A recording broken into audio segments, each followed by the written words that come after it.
Welcome to E360 TV, the live streaming and on-demand destination for influential voices and enlightened audiences. We offer trending, grassroots, and purpose-driven content across a diverse range of interests. E360 TV is more than just watching programs. We offer the ability to interact with live shows connecting audiences to real, authentic influencers and storytellers while streaming to millions of devices.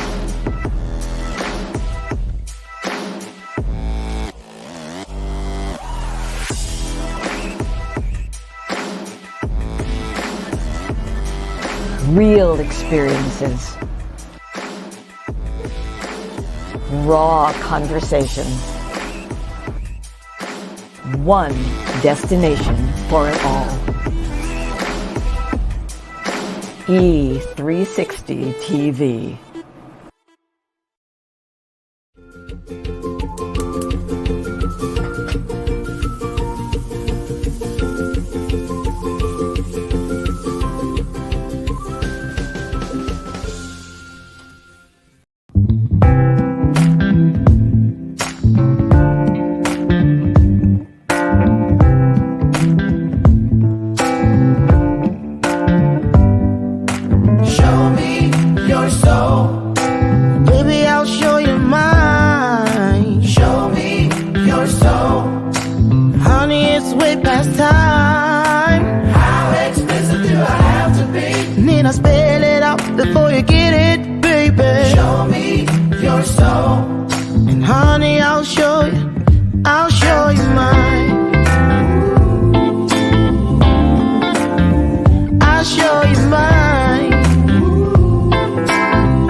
I see ya. Ooh, the sun is shining, right? Good morning, good morning, good morning. It is Bathrobe Moments time, and I am still Lauren Michaels Harris. Good morning, everybody. I'm so happy you're here. You know, I say it all the time, and I mean it again. I don't think I'd rather be anywhere else in the universe, except maybe Fiji, than right here with all of you right now. It is what a beautiful day. God is good all the time and all the time. That's right. God is good. Can I get an amen? Welcome to Tuesday's installment. Today's the 6th day of April. We are working our way right on down the road, aren't we? And we're doing it together. Season 5 is what we're in the midst of Bathrobe Moments, where this year our theme is Show Me Your Soul and I'll Show You Mine. And that's a promise. The conversation is what it's all about. The reason that I'm speaking so much about that this morning is because I was just in a clubhouse room that I visit just about every morning for at least a few minutes, and it's called Let the Gratitude Flow. And I was going to be quiet in there today and just be a fly on the wall. And then God spoke to me. I had to download. He said, no, go ahead and tell them about what happened. So I did. So I thought I'd talk about that real quick before we get our guest in here today. KHADEVIS Robinson, two-time Olympian.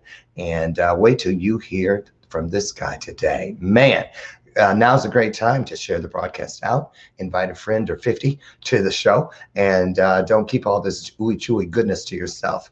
Pass it forward. Give it away. And change the world in the manner you'd like to be changed. Can I get an amen? Yes. So let me tell you, I spoke at a summit recently. That's all I'm gonna say. And it was one of those things where, they wanted you to put a credit card in when you put your speaker and stuff in. Talking about, if you sell this many tickets, you'll get it back. I was already to the left. I'm out the door, baby. Right. And they said, oh no, you're exempt, Lauren. That's not for you.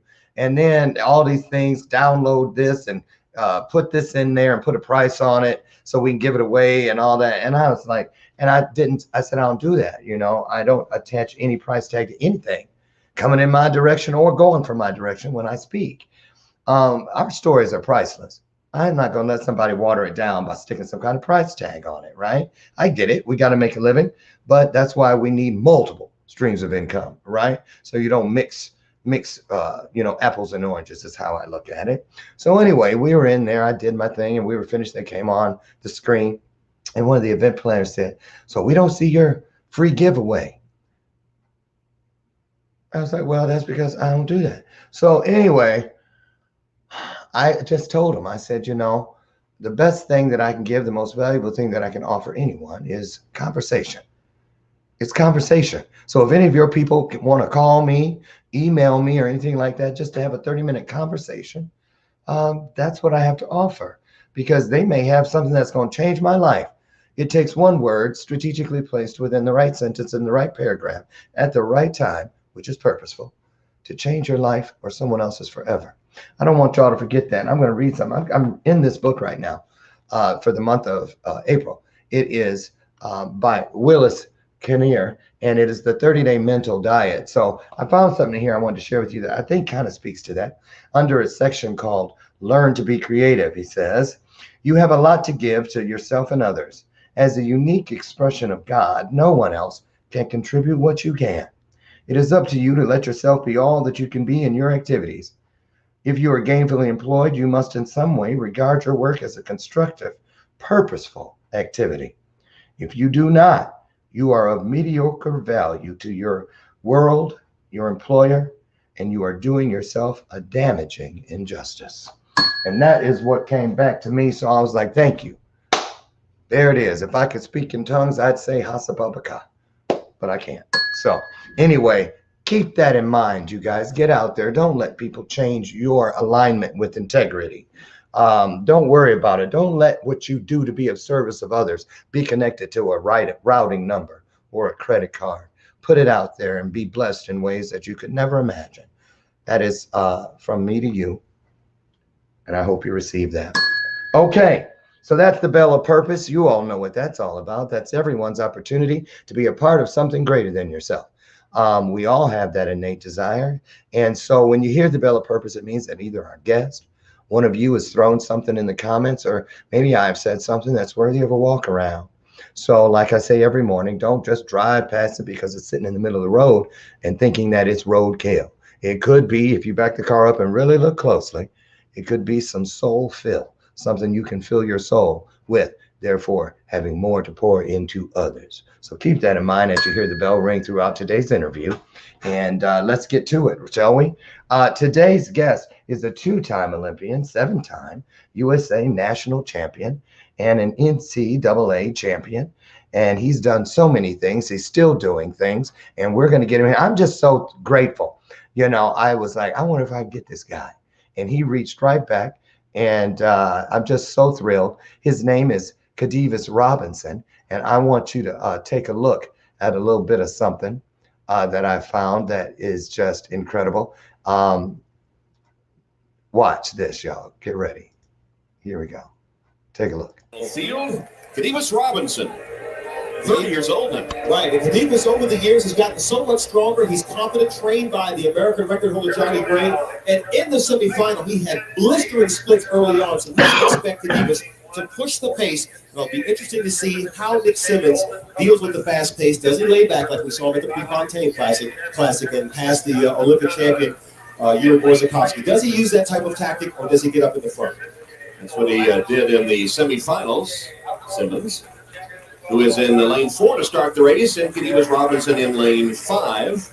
He'll stay in the lanes through that first turn and then break for the rail down the back stretch. And Lopez Blomong. In a small pond, allowed him to learn how to win from the front, the back, from wherever he's running. He's extremely experienced for a young runner, but most importantly, he's confident, in particular because of the fast times that he's laid down over the last several weeks. And there he is, sort of heading toward the back, which doesn't surprise me, as KHADEVIS Robinson. Okay, I got tired already just watching that. They hadn't even rounded the first corner. And we were just talking about cross-country running the other day. And I was telling you guys about the one time I did it, right? Went to all the practices and stuff in 7th grade. And at that first cross-country meet, everybody got going before they were even across the football field to head into that wooded area. I had that cramp. You know that cramp. Oh, got cramp in my side. Cramp in my side. They went straight. I went to the left, flew home. Took that little uniform off and threw it somewhere down in the basement until 2 days later, the coach called my mom and said that she was going to have to pay $30 if I didn't return it. So I had to go and get clean and put it. That was my short experience with cross-country running. It is not easy. And I thought that there were no black cross-country runners. Remember, and we had McCaskill here, and he was like, no, I was a cross-country runner, Lauren, and all the best in our state were all African-American. I was like, what? Who knew? Well, apparently, KHADEVIS Robinson knew, because he went and got 3 gold medals. You guys put your hearts into it, put your hearts on the screen, and pour into this young man that's on his way out here right now. Welcome to the stage in bathrobe moment fashion. KHADEVIS Robinson, here he comes.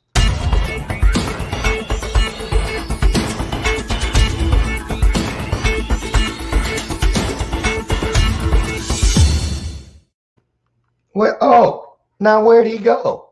He was sitting there this whole time. I wonder if he's on the telephone. He'll be right back. I looked up and I said, I know I brought him in. Okay, maybe he got stage fright. I don't think so. I think he'll be right back. We'll wait. So let me say hello to you all. You know, I know what he did. He was on his phone. He did something, bumped something, and took himself out of the stream. He'll be right back. I'm looking on my phone to say hello to all of you beautiful people. All of you, Virginia Hodges and Lori Whitney, Sherry McQueen, on and on and on. Look at them all. I see a lot of Facebook users watching from some of the other platforms. Here he is. You know, hold on. Some people just got to have that, you know, that entrance. They show up, you know, like 20 minutes late or something like that. And so you're like, he think I'm just going. You're on your phone. That's why your butt got booted off. Yeah, man. Yeah, this technology is very interesting. But you know what they say, major things happen in minor moments. But the truth is there are no minor moments. So I'm excited to be here, and thanks for having me. Now, how you going to use that? I had that on my list, circle. That was one I was going, okay, so you host shows too, because I see you know all them golden nuggets. I was going to start with that. Absolutely. I love that. In minor moments, you said major things happen. That's correct. Ain't that the truth? It is. I think some individuals like yourself, you recognize that, but there's a lot of individuals that tend to think that major things only happen like at weddings or at graduations or you know, certain things like that, the Olympic Games per se. But the truth is, the major things, they're happening all the time. You know, the difference is there's some people, as some of you guys watched the national championship game yesterday, they stepped into their greatness. But it doesn't mean you have to wait for a national championship game to step into your greatness, because every day that you're blessed, and you said this earlier, every day that you're blessed to be alive, blessed to be on this earth, is a possibility that a major thing can happen. So I always tell people, in those minor moments that you feel like you're just going through the monotony of life, remember, a major thing can happen if you make them happen. If you make them happen, not standing there looking up and down the street, looking at your watch. I tell people all the time, not once in my entire 58, almost 59 years, has my doorbell rang or knock on the door. And I say, who is it? And Life open up the door, stick his head in. It's me, Life. I just happen to be in the neighborhood. Anybody in here looking for life? Anybody? Anybody need some life? That ain't how you got to go out and find it. You got to go out and make it happen. That's right. And let's talk about that with you. Can you start, KHADEVIS? First of all, welcome. We're so honored to have you here. I love Olympic athletes. You're about the fourth one I've had the pleasure of interviewing. And I love what you guys have to say about determination, resilience, self-esteem, discipline. All those things. Mindset is first in being any kind of a champion. Yep. But then also ego can't be in there or shouldn't be in there, because that's where a lot of them fall off. Same thing with actors and stuff. The 27 Club. They do all that work, get past all those odds, get there, and then be dead at 27. Yeah. The 27 Club. So we're going to talk about that, Jay. First of all, why don't you start? I'm going to let you introduce yourself, tell people where you are in the world, give them a little backstory. Where did little Lord Jesus, I knew I was going to screw that name up. KHADEVIS, where did he start his journey? Yeah, my journey started in Texas. I'm originally from Dallas, Texas, Dallas-Fort Worth. I was raised in Fort Worth. I got my degree, my undergrad's bachelor's degree at TCU. Got my master's degree in California, but my journey started in Texas. I was raised on the south side of Fort Worth, Texas, in the inner city. So you had the hood / ghetto / inner city. Then inside the inner city, that's where I was raised, the inner city of the inner city. And it was a great experience. And it forced, it made me tough, to be quite honest with you. And so from there, I started out, I was playing sports. I'm from Texas, played football, played a little bit of everything. But then, kind of got into track. And like Forrest Gump said, I've been running ever since. So my journey started back then. And really what forged me was the challenges I had in life, and Will Smith said it best, running is an analogy for life. If you get out of it what you put into it, the clock doesn't lie. There's no ball to help you out. There's nobody to save you. The time is the time. If you're not in shape, if you're not fit, then it's going to show up, So that's the thing about track and field and running that really separates it from other sports. And so for my journey, it started that way. But I like that. It was all on me, right? I like that it took me, developing myself to get a result from it. Not I had to be on a certain team. Not that I had to have somebody pass me the ball or any of those things. It was more so, hey, if you work your butt off and you really put the focus and discipline in, you can be successful. Tell us about that backstory growing up. What kind of household were you in, and who was that person or people? Was it mom, dad, grandmama, aunties? Who was it that said, when you say, whatever it was, how did that work? Tell us about where you got your insight. So we were poor from a financial standpoint, and the environment and neighborhood we was in was a poor neighborhood, but I was very blessed and lucky. My parents and my grandparents and my family, they made me feel like I could do anything. They did. At the time when I was younger, I thought that was normal. So if I said I wanted to be whatever, they just made it seem like that's something I could be. So I was blessed in that sense, but I was also blessed because, my mom was there and I had a stepfather whom absolutely amazing, as great as it gets. And then also my biological father was there. So I understand now, I look back and I say, man, I was really blessed because not only did I have a mom and a stepfather whom was caring and loving, and I had a dad also who was a man's man. So I had a role model in the sense my stepfather was more he was more soft, more he wasn't as tough, I guess you would say. My dad was kind of, he is, put it like this, really real on everything, really about manning up, really about working and all those types of things, no excuses. So even though I was raised extremely poor and in certain environments, I had an environment, a smaller environment that really groomed me to be able to believe that I could accomplish anything. So I think looking back, I didn't know this when I was a kid, but as I got older, I said, man, you know, when I looked at some of the other individuals in my environment or at the school I was at, the neighborhood, I tried to see what was the difference. And I recognized that I did have some advantages, even in that disadvantaged state. Mm-hmm. You know, I know you can speak to this next thing. I've experienced it. Many of us have, and many will that are watching and listening, hopefully as a result of something they hear here today.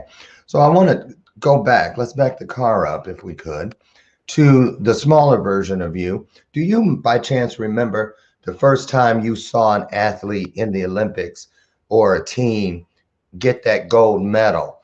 And when it seemed like, oh, look at that, that exists, that's a real thing. That moment in comparison to the moment when you said, I'm getting one of those.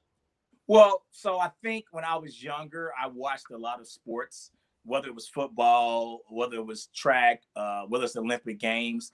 And, you know, we aspire to be that because at the time, to be quite honest with you, one of the only representations of a Black person on TV in a positive situation, that's something I could touch or felt like I could touch or recognize and identify with, was athletics.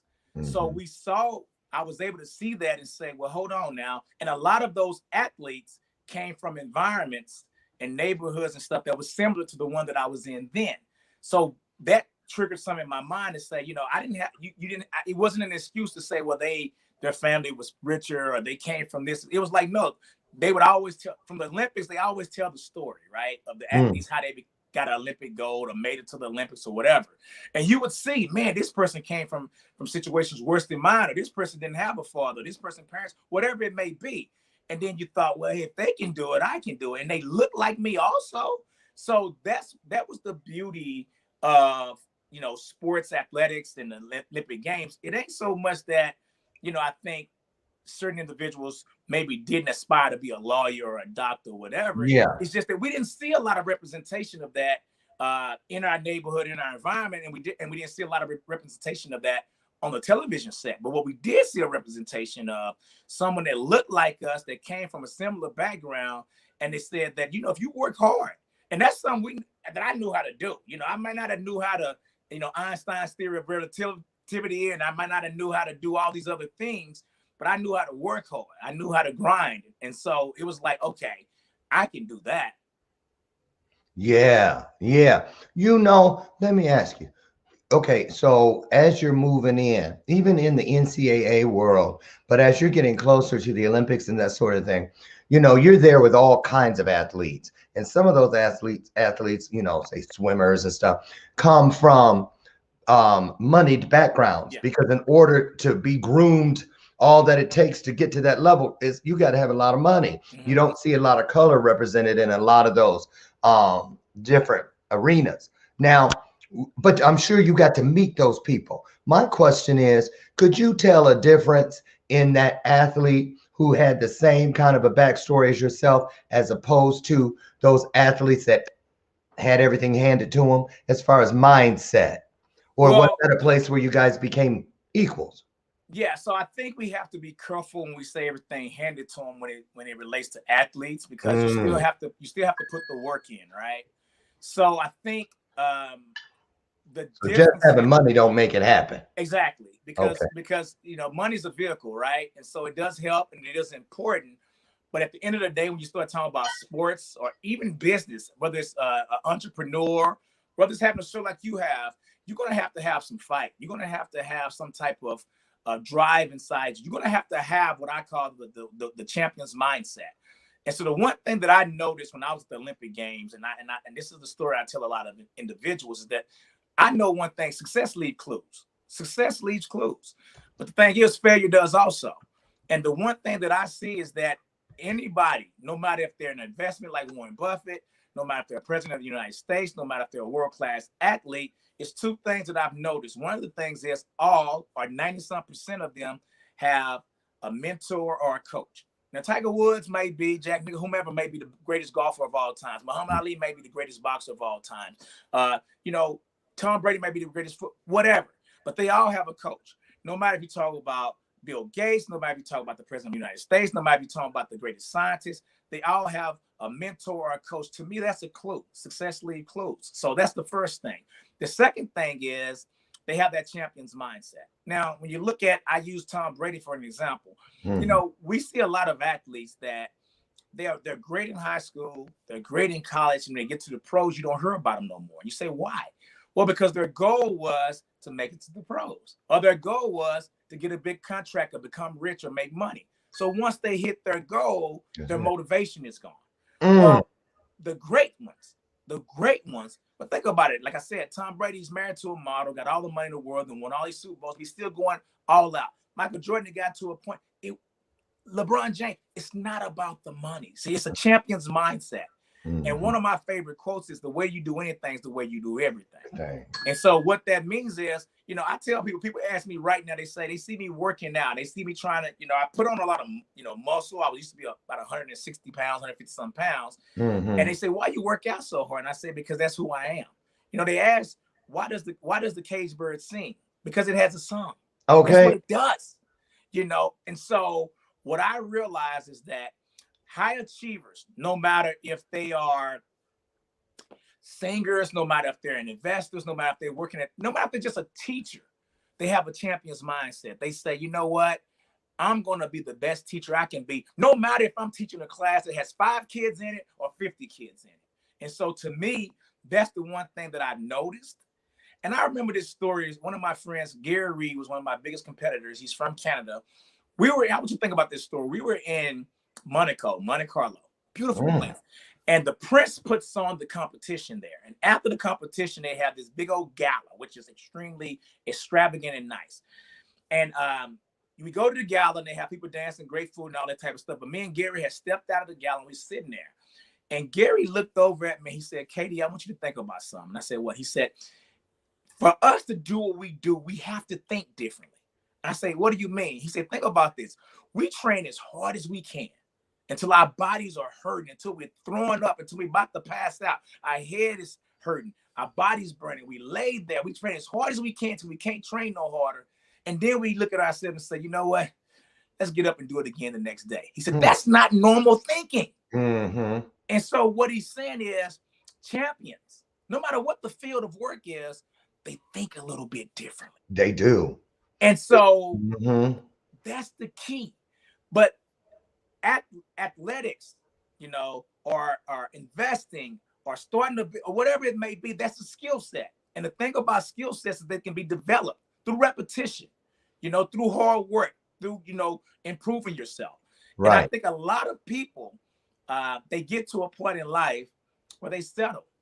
They're content, you know, and, you know, think about it. Wouldn't it have been easy for Tom Brady to be content with 1 or 2 Super Bowls or 2 Super Bowl MVPs? Wouldn't it be easy for LeBron James or Michael? Wouldn't it have been easy for a president who won the election the first time to just say, I've already been president, I'm good? Wouldn't it have been easy for a business person to make $1 billion and say, well, you know, I'm all right? But see, champions and winners, they don't settle for what's content, because they know the universe or God put more in them. You see, when you can feel what God or the universe put in you, you're not, you know, just satisfied with just doing the bare minimum, because you know you have more in you. And to me, that's what stops most people, is that, you know, humans are the only species on the face of the earth that get to a certain level and just chill. They knowingly not reach their full potential. Think about that. Right. They choose that. Yeah, like a bear. If a bear can get this big, a bear gets this big. If a tree can grow that tall, a tree grows that tall. But a human, some humans, they'll get to a point where they're in the class and they can be at a B plus and they can work a little harder to get an A minus, and they say, no, I'm cool.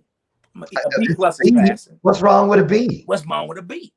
And see, to me, that's the difference. The difference is, once you know you have more in you, whatever that is, no matter what the field is, and saying, you know what, I'm gonna get every little bit out of me.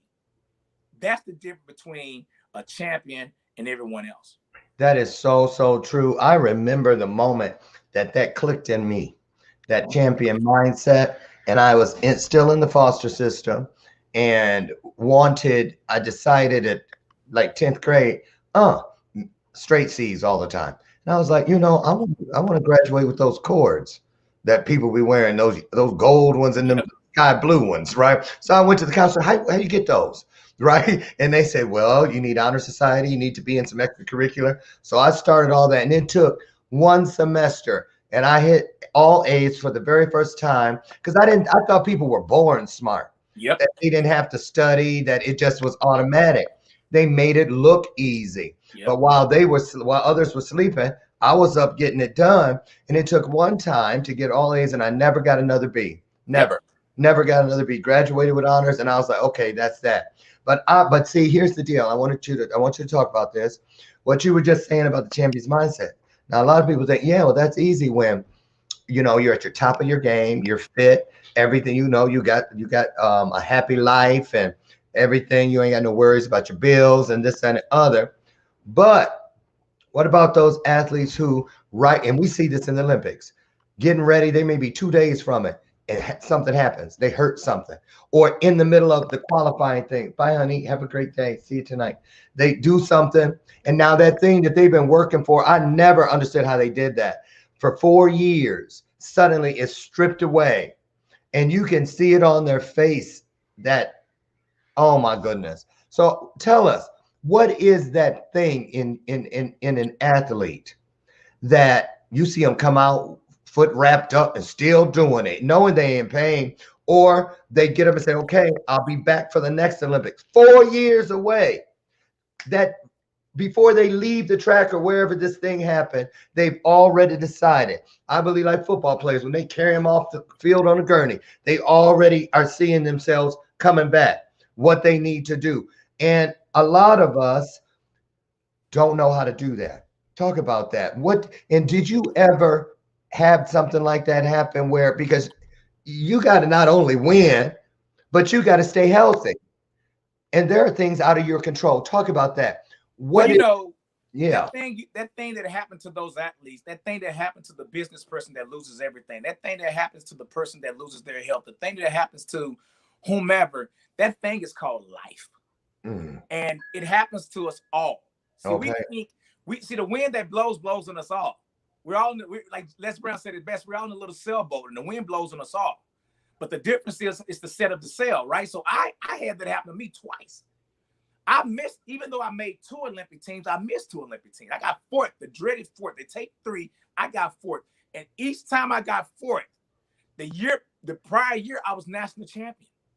So I was the defending champion, ranked number 1 in the USA, coming in. Obviously, it was thought that I was going to either win or get 2nd, maybe 3rd at the worst, but not 4th. And I got 4th both times, but I learned my biggest lesson doing that, because what happened is we learn more from failures and setbacks than we do from winning and success. When you fail and you have a setback, it makes you reevaluate some things about yourself. It makes you look at your life and look at things about yourself. It makes you face yourself. And some people, this is the thing, I'm just going to say it, some people are afraid to face themselves. You see, you can lie to anybody except God and yourself. Right. And so some people, the prospect of facing themselves, they'll quit before they do that. And others, they'll look at themselves and they'll say, you know what? It's time for me to make a change, And so that's what happens. So those individuals, some of this stuff doesn't come necessarily natural. We think it does, but it doesn't. You see, it might look like everything's going smoothly, just like it looks like a duck is just gliding across the top of the water. But underneath it's paddling like hell, right? Oh, yes, right. And that's the same thing. And who can do that? Anybody. You really can't. Will it be easy? No. But see, the thing is, things are going to happen, because you know why? The weeds just grow. I don't know a person that ever knowingly on purpose planted weeds in their garden. They plant fruits, they plant flowers, the weeds just grow. And so what we have to understand is when the weeds grow, we can't say, oh, this happened to me. Why did God do this? And who's this fault and all that? No, it's life. Life. That's what life is, solving problems. It's managing issues. And will it be easy? No. And will you get down? Yes. And will you get depressed? Yes. And does the top people get depressed and get down? Yes. Oh, yeah. Understand something. The winners and champions mindset. You see, I speak about mentors and coaches, and this is why this is important. See, high achievers, when they start to get depressed and get down, or they start to have setbacks and failures and stuff, they reach out to their mentors and coaches, and they say, you know what, I'm just not feeling it, so I'm feeling down, or this ain't. And then their mentors and coaches will say, you know what, I went through that too when I was 32 years old, and I lost everything at 32, and this is what I did. So now that person doesn't have to go through the same thing as long. Some people think they're the only ones going through it, or they want to blame others. And when you blame others, you're taking the responsibility from yourself. So I always say having a mentor or a coach, just someone to talk to, or just someone to listen to you, is a huge advantage. And then secondly, just knowing that, it ain't always about the winning. It's about the process. It really, really is, because you're going to learn a lot about yourself during the process. When I was a kid, I tell this story. When I was a kid, I was in this one neighborhood, which was kind of a tough neighborhood, but I moved into a really tougher neighborhood. And so as I moved to the tougher neighborhood, my pecking order was changed, because, in this one neighborhood, which is tough, I was pretty tough. But in this other neighborhood, I wasn't as tough as these cats, right? Right. But I noticed something. I would go play basketball, and I had a basketball, but every time it was time for me to leave, I was the only one with a basketball. So all the older and tougher kids didn't want me to leave because they wanted to still play basketball. So I had an issue. The issue was, if I was late getting home and it got dark, my mom and my parents was going to be on my butt. But if I tried to leave the basketball, these kids was going to be mad. And so sometimes they would hold the ball and keep me from going. I try to get it, and something. Eventually an older person would be like, hey, man, give a little man the ball, get the ball. But I noticed I had a friend who was my age, who he would just, he would be buck up to him. And he was smaller than I was. And I was like, man, this is crazy. Like, this dude will buck up to him. So I realized something. It wasn't really the fighting and winning the fight. It's that you was willing to fight and that you fought. So all it took for you was for you to fight that one time, even if you got beat up. Oh, yeah. They respected. They were like, okay, because they knew like he was willing to fight. See, life's like that sometimes too. Sometimes things are thrown your way. Obstacles, challenges, failures, hurdles are thrown your way. And it ain't so much that you're going to necessarily win it. But it's like, if you fight, then things, if you challenge it, if you face it, then things will start opening up. The issue most people have is they want a timeline. They want to know when it's going to happen. They want to know when they're going to make the Olympic Games. They want to know when they're going to make $1 million or whatever that may be. See, that's the part we have to have faith. We have to know that if we do things right long enough, that good things will happen. There you go. Like, you don't know. When I was going to fight this person, I didn't know if the person was going to kick my butt and keep beating me. But I couldn't think about that. All I knew is I had to fight at that point. And that's what we have to do in life. We have to keep investing in whatever we're investing in. Keep trying to start our own business. Keep running our show. All those types of things, knowing that in faith, good things will eventually come to fruition. Amen. Man. Okay, at this point, we're going to ask the choir to come up and do an A and B selection. And then, Brother Deacon Jones, I'm going to need you to get the offering plate ready. And then we going to keep going with our sermon here today, because you preaching, brother. You preaching. And that's a good thing. Listen, we're going to take a short break, a pause for the cause as it is. And when we return, we're going to talk to our guest today, KHADEVIS Robinson, about what the dangers are of becoming overconfident. And then also, I want to find out what it means to him when he hears the name Jesse Owens. We'll be back. Don't go away.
right, we're back. Welcome back to the show. Today's guest is KHADEVIS Robinson, two-time Olympic champion. I thought 3-time. I saw that somewhere. I don't know. 7-time U.S. national champion and NCAA champion, and just overall great guy. I want to say thank you before I get our guests back in here to today's sponsors, Swing and Fun by Crystal. She makes those great swings that are safe. She is a Navy veteran, so we love to support our minority businesses, and she's a woman, so she qualifies. And I know some people who have purchased those swings, and they say they're absolutely wonderful. So get over to swingandfunbycrystal.com and see if it's something that can enhance a little one's life in your life. And also intentionpen.com. I have my own. I love it. They make these pins. It's a father-son business, generations of woodworkers, and mine is inscripted with "through me, not from me."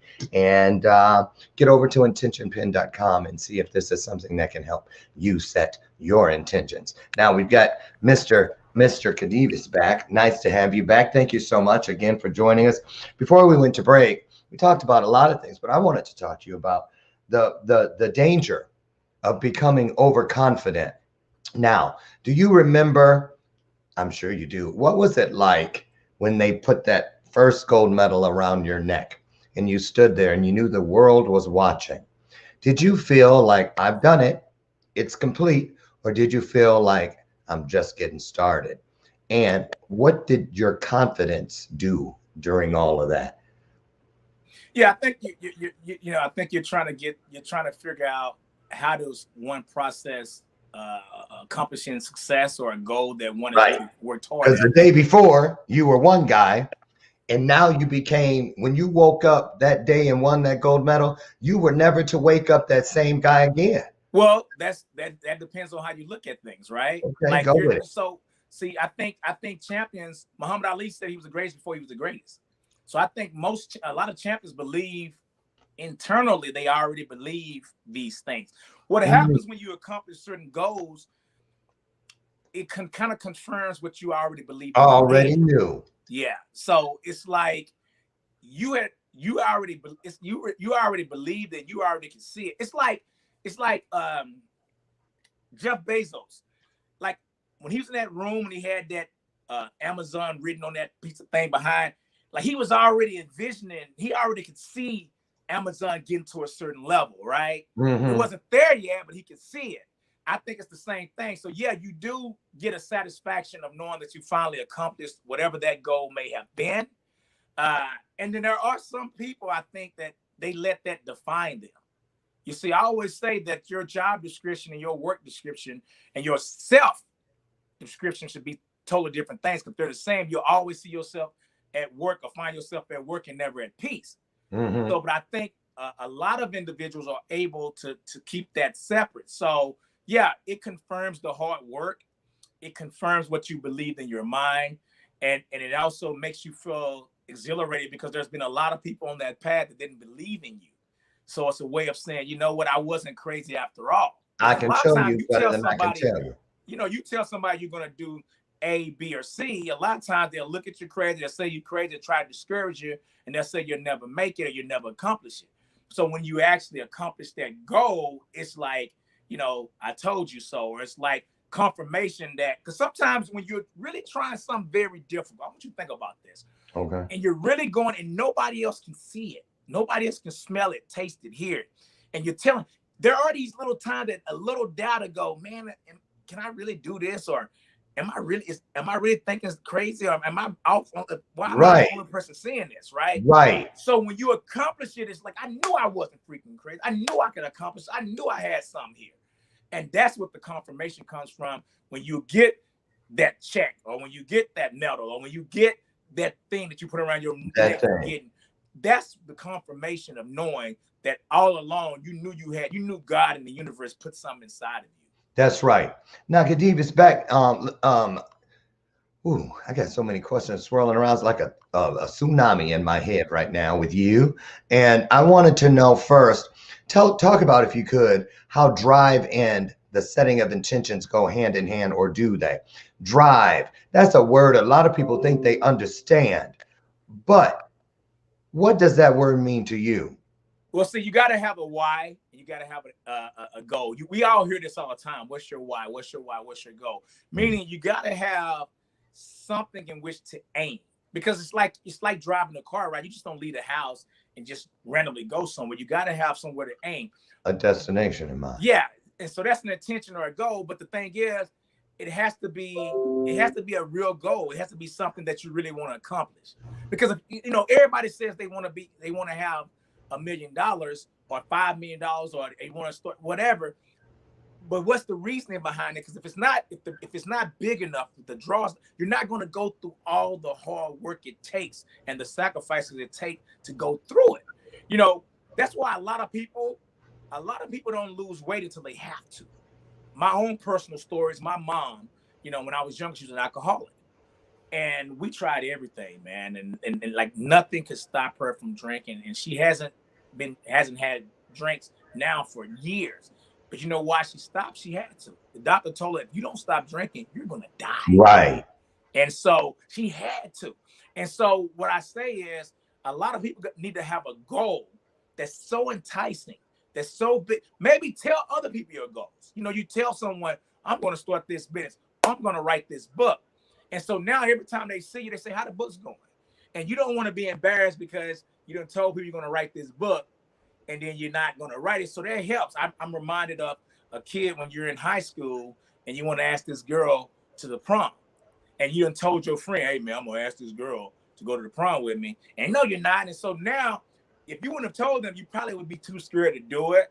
But now you got to at least ask, even if she says no, because you've told someone that you was going to do it. And you didn't want to look like you're chickening out. So my point is, you got to set that intention of that goal, and it has to be big enough or enticing enough or for a big enough reason. It could be a goal that you're going to do it. Like I tell people now that are older, set these goals so your kids can see you accomplishing something. That's important. Mm-hmm. We all like to think we come from kings and queens. Every human being want to feel like they come from a good pedigree. Why? It's just in all of us. We want to feel like my great whatever was whatever. Right. And so it's the same thing. Your kid would love to see that they come from someone, a dad or a mom or a grandmother that's a genius, so that's a hard worker that started a business that did this. So maybe that's a goal. I want to accomplish this goal. I want to lose this weight. I want to run this marathon. I want to start this. I want to make this so my kids can know they can do it too. So my grandkids can know that they come from that type of pedigree. So now you have a goal. And now you're going to keep going for it because they're watching you. And you know what? You'll figure out that it ain't even necessarily accomplishing the goal. It's awesome. It's great. But just going for that goal, fighting for that goal is a big thing. Think about this. We all probably know someone that has battled cancer, right? Oh, yeah. And we might know someone that's battled cancer and lost. But what do we say? You hear people say this all the time. Man, she fought. He fought. He fought so hard. And we get inspiration and motivation from how hard they fight to try to win the battle. We don't go, they lost. No, we go, they lost that battle, but they fought so hard, and it gives me confidence and motivation to know that they fought, so I know I can fight too. Right. And that's the thing about life. It's like having these goals, having these things in front of us, and really going for them, no matter if you accomplish them or not. And sometimes, like I said before, and I'll repeat this again, we need a mentor or a coach to help us on that journey. Amen. Develop that mindset. You got to have that. Any goal can be accomplished, but you got to have the mindset. And that doesn't mean, you asked me this earlier, we want to think that the LeBron James or the Tom Brady's, they just have it or they're different. No, it appears that way because some people develop the mindset a different way. Right. Some of us develop some, and I'm trying to explain this, develop some unknowingly, meaning, there's something about struggle that makes a person tougher. So coming from a certain background, you rarely find, I'm not saying it doesn't happen, you rarely find professional boxers that came from a rich background. Think about that. It's certain things that growing up having to suffer. I remember when I was a kid, we always heard our grandparents talk about how they had to walk 2 and 3 miles to school. No, yeah. Right. We always hear people talking about Jack Ma talked about how many failures he had, you know, and Muhammad Ali, Michael Jordan talks about how many misses he missed. And I know it's something about those failures or having obstacles that makes us a little stronger. Les Brown talks about the little kid that saw a little butterfly in the cocoon, and he wants to help it get out. So he gets a little pin from his pants and he cuts the cocoon and helps the butterfly out. And when the butterfly comes out, it flutters and falls to the ground and dies because the struggle itself gives it life. That butterfly needed to struggle out of that cocoon in order to live, so it can fly. Amen. And you know what happens nowadays? And I want you people who are watching this to see this. We see individuals our age or older that say the kids these days they can't go through none of this and that, and we blame the kids, but it wasn't the kids so much. It was us, because we said we wanted our kids to have it better than we had it, so we didn't let them struggle. We didn't let them go through anything. So a lot of times, the first time they're going through anything significant in their life, they're already adults. And they don't know how to do it on their own. They never had to, they've always been bailed out by their parents. They've always been bailed out by somebody else. So now they're facing something in which they can't get bailed out. They can't have somebody else do it for them, and they don't know how to respond. That's right. Whereas when I was a kid, we had to fight. I remember one time I was going to my cousin's house, and these boys were trying to, I thought I was gonna fight one. So I was going, I saw him, he wanted to fight. I'm good. I'm like, okay, what? Another one came.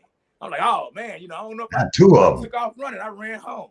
My mom said, "What, you supposed to go to your cousin's house?" I said, "Yeah." So why you didn't go? I said, these two boys, they tried to jump me. She said, "Okay." I say, she said, either you gonna stay here and fight me, or you gonna go there and go to your cousin's house. You don't have no two boys keep you from going to your cousin's house. So my point is, there were certain things we had back in the day that made us have to be tougher and push forward. So and then that helps in later on in life. We had to learn to be. We was poor. So you know what I used to do? I used to buy a pack of now laters. It would cost 25 cents. It would be 6 in there. And I sell them for 10 cents each.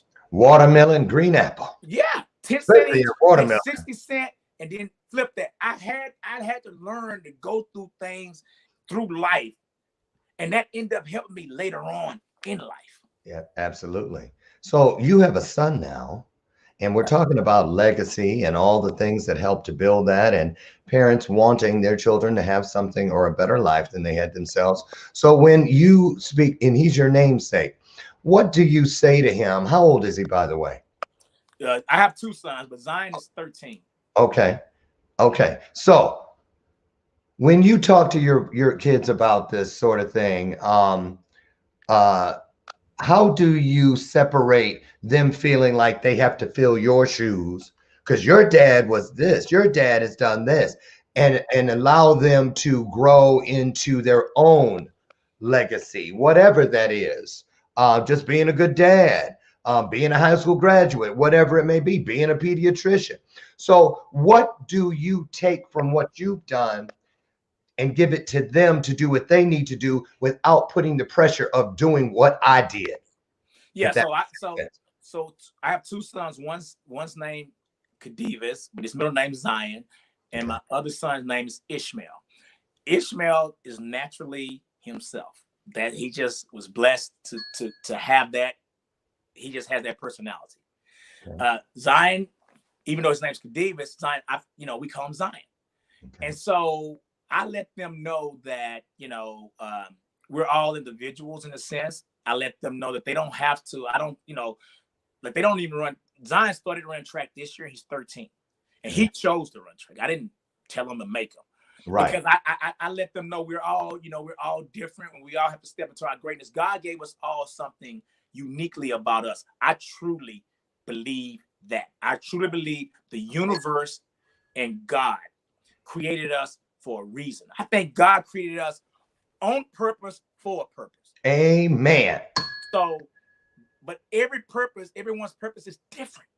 So what you bring to the universe, what you bring to the world can be different than what I bring to the world. And it's super important that you bring to the world what you was put here to bring to the world. Or it won't get because here. If you don't bring it to the world won't get it. Won't get it.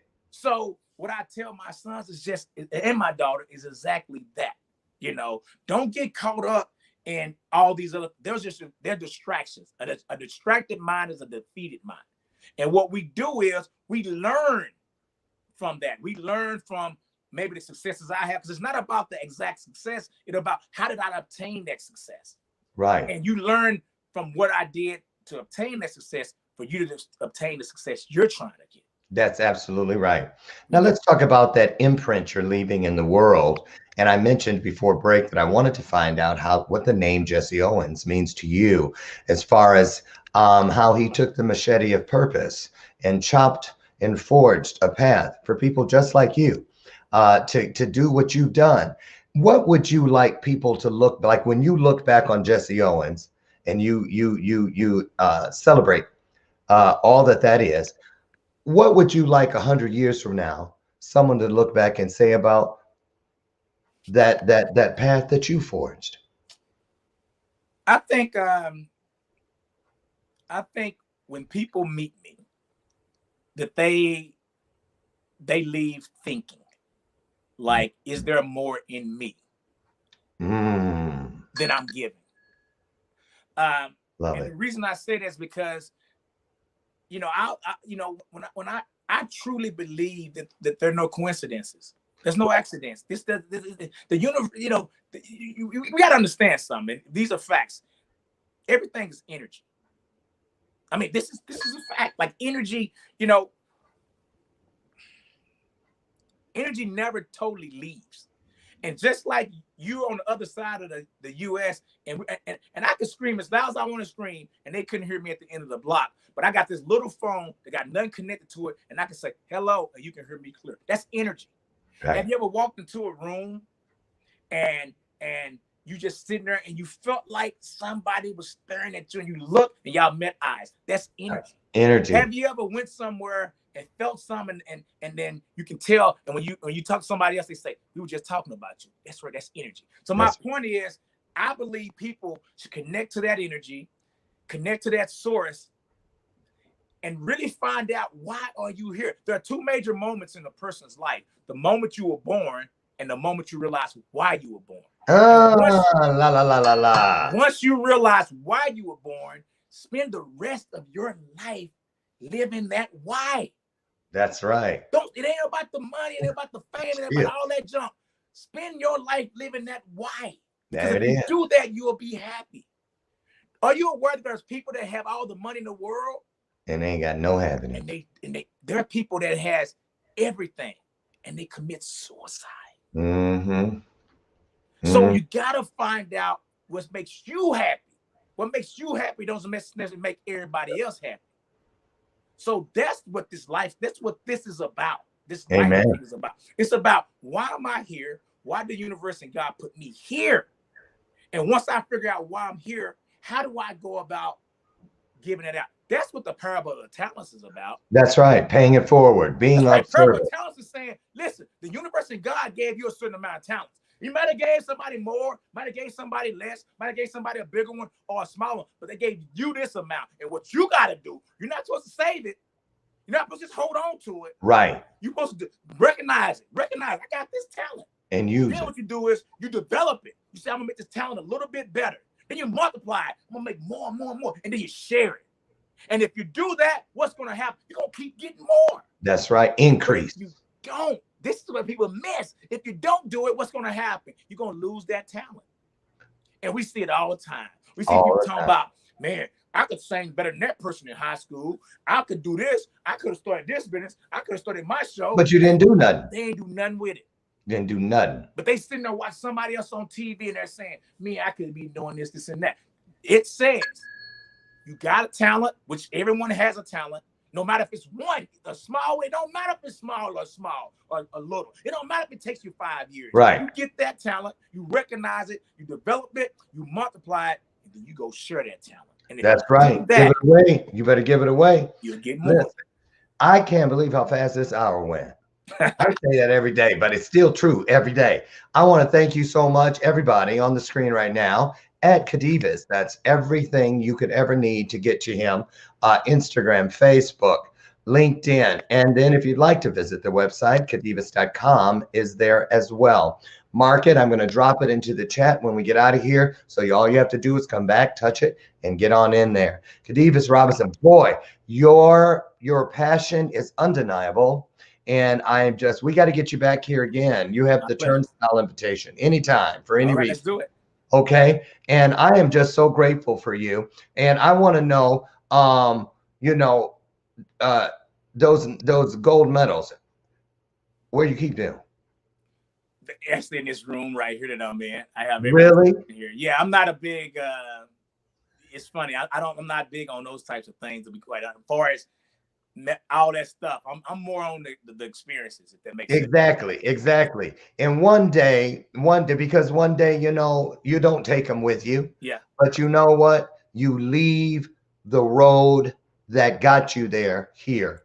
And I'm just so grateful to you. I've learned so much today. You have poured into us and you have validated us, whether we believe it or not out there. Remember, just like KHADEVIS has said here today, whatever you are meant to do in this world, acknowledge it from top to bottom, bottom to top, side to side, side to side, corner to corner, and corner to corner. When you do that, you have given permission to the universe, what is greater than, to walk before you, stand beside you, and cover that rear behind you, because there will always be something as humans we couldn't have seen coming. Take that with you today. God bless you. Get into the world and be the blessing you'd like to receive. Be the gift that you're waiting on receiving. KHADEVIS, I thank you so much. Thanks again. Be blessed, and you're just a great guy. We love you, and I am just so honored that you came and poured into us today. You guys meet us tomorrow. We'll be back, God willing, out on the front porch at 8 a.m. Central, when my guest will be business coach and guru Glenn Smith. Got a new book out. We're going to talk about that tomorrow. Again, KHADEVIS, thank you, and thank you. Thanks for having me. Oh, you're welcome. You guys get out there now. I love you. I love you. I love you. Thank you for sharing time with us here today. We'll see you tomorrow morning. Be good, be well, be blessed. Bye, everybody.